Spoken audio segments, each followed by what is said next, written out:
In response to Governor Abbott's refusal to remove the barbed wire and stand down to federal government troops and federal border patrol by trying to secure the Texas border that has been abandoned by Mayorkas and the Biden administration, Joe Biden, the President of these United States, has declared an economic war against the state of Texas. He is saying that he is refusing to approve new permits for liquefied natural gas terminals in Texas until we have bent the knee to the government. It's a bit crazy because also much of that liquefied natural gas has been promised to Europe in response to Russian sanctions, and of course, who knows who blew up that pipeline, right? It is a crazy decision, but who's going to suffer? Europeans are going to suffer. Texans are going to suffer. As Texans bear the brunt of the unsecured border, this is more craziness from the Biden administration. Charles, I'm not more concerned about European suffering than American suffering.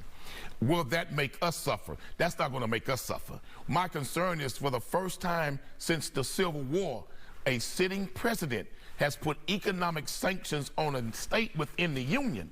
And last time this happened, it led to a civil war. That barbed wire, to me, is inhumane.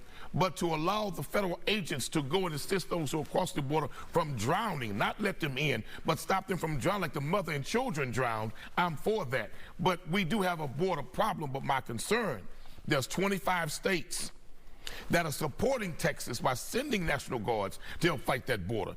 There was 25 states who fought to succeed from the union. It's happening all over again. History is repeating itself. And if we're not careful, we better be very careful in Texas and in the South that we don't lead to another civil war with these economic sanctions. You know, because you said it, an economic war. I'm not shocked that you'd find thousands of Texans losing their jobs where they get up off their ass every day and go to work is not Texan suffering. It's not Texas suffering, because you don't seem to ever care about the people of all races who get up off their ass and go to work. To Europe, right. Texas lose jobs like that. That's a lie. He is shutting down construction jobs. Of that gas. You don't understand basic economics because you don't give a damn about people that get up and work every day.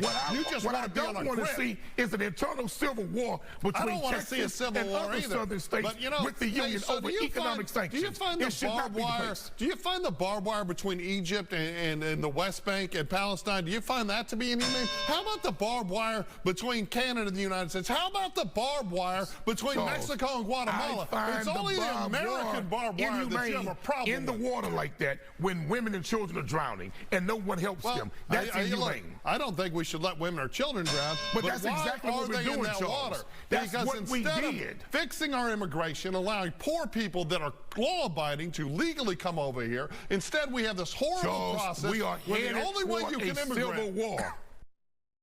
You can watch much more of Faceoff, streaming Friday nights at 6:30. Just go to fox26houston.com.